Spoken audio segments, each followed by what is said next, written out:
Bonjour. Lors de la première leçon, nous avons posé les bases théoriques du comportement des trois éléments linéaires R, L et C à des variations brusques d'état, c'est-à-dire à des régimes transitoires. Lors de cette leçon, nous allons voir quelques exemples d'applications qui vous donneront une idée de l'importance des régimes transitoires. Nous allons voir quelques exemples d'applications tout en gardant à l'esprit que ce sont des principes de base et qui sont relativement simplifiés pour la clarté des explications. J'espère que ces exemples vous parleront et éveilleront votre curiosité. Voyons un premier exemple d'application. Il s'agit d'une bougie de moteur à explosion. On considère le circuit suivant qui est constitué d'une batterie, c'est la batterie 12 volts du véhicule, une inductance qu'on appelle bobine d'allumage et d'un interrupteur ici qui permet de faire passer un courant dans l'inductance ou de le couper. On branche aux bornes de cette inductance une bougie d'allumage, cette bougie avec son électrode ici. Cette bougie peut être représentée ici par ce symbole électrique. Lors de la coupure du courant dans l'inductance, on a vu lors des leçons précédentes qu'une coupure brusque de courant dans une inductance provoquait une tension infinie.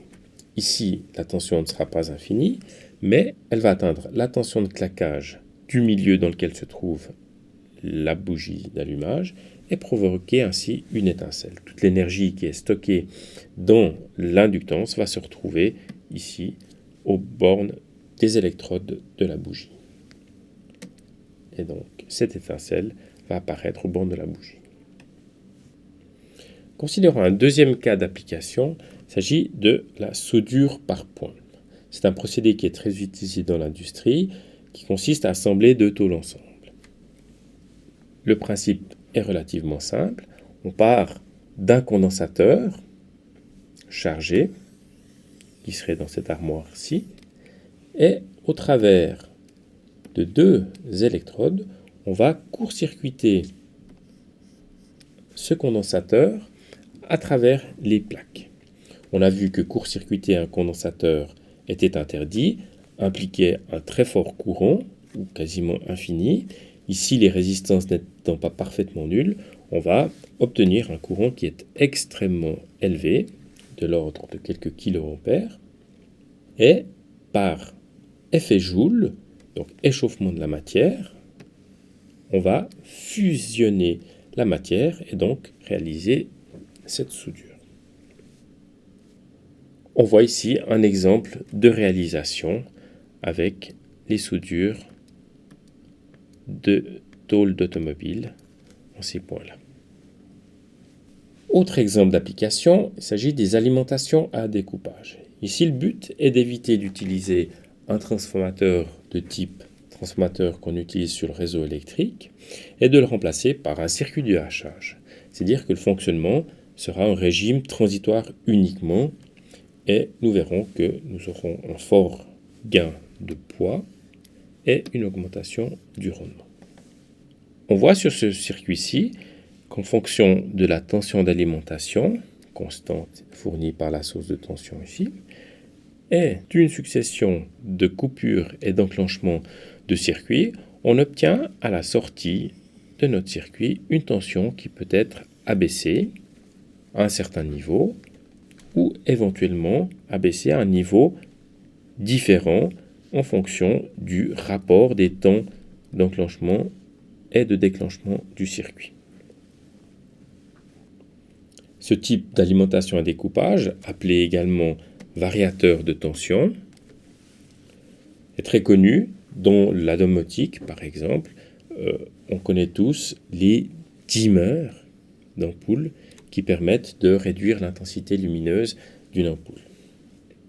Autre exemple d'application, les alimentations à découpage, mais cette fois-ci en mode élévateur.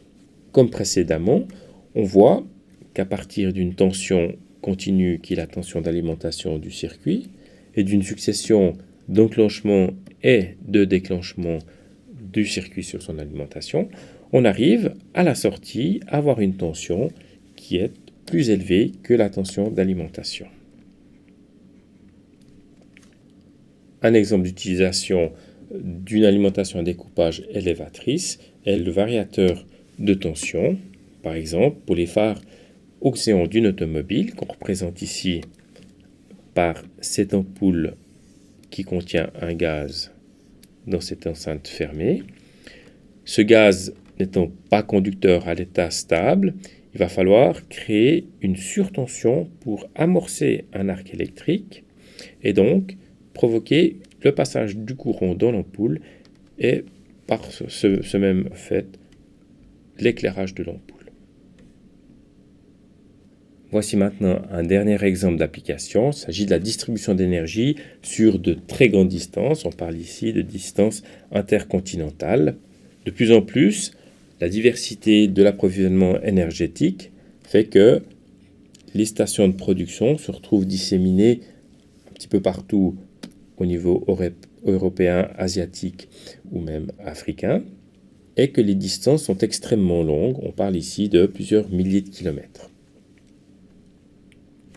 Si l'on regarde la ligne de distribution électrique, on voit que entre la source, c'est-à-dire le lieu de production de l'électricité, et le consommateur, ici, on a une ligne électrique qui peut être caractérisée par le circuit suivant. Un premier modèle de ligne en mode alternatif, où l'on voit que ce modèle comprend une inductance ici, qui sera d'autant plus grande que la distance est grande, et donc les chutes de tension au bord de cette inductance seront grandes également. Des condensateurs mis en parallèle qui représentent les fuites de courant dans la ligne électrique. Ces condensateurs sont d'autant plus grands que la ligne est grande également, et donc l'impédance vue par la ligne de ce condensateur sera d'autant plus petite, et donc les courants de fuite ici seront d'autant plus grands. D'où l'intérêt de passer à un mode DC. On a ici le schéma ou le modèle de la ligne en DC, où les inductances et condensateurs ont disparu parce que la fréquence est nulle, et donc il reste uniquement cette résistance-là. Comme pour la distribution d'énergie sur grande distance en alternatif, on a besoin d'élever la tension pour pouvoir diminuer le courant pour une puissance donnée. Et donc, on va ici créer un élévateur de tension qui permettra de transporter l'énergie à haute tension, et puis un abaisseur de tension qui permettra de réutiliser cette tension sous forme plus basse directement par le consommateur. Finalement, on va comparer les tailles des différentes alimentations. On voit ici une première alimentation classique faite avec un transformateur alternatif 50 Hz, et ici une alimentation à découpage. On voit qu'il est beaucoup plus compact. Ce deuxième exemple montre très bien la différence de deux sources, une avec un transformateur et une autre à découpage. Pour une même puissance donnée, on voit que l'alimentation à découpage est beaucoup plus compacte. Ces quelques exemples nous montrent la diversité et l'importance des régimes transitoires dans beaucoup d'appareils. Lors des leçons qui suivent, nous allons étudier dans les détails et apprendre à résoudre de tels régimes.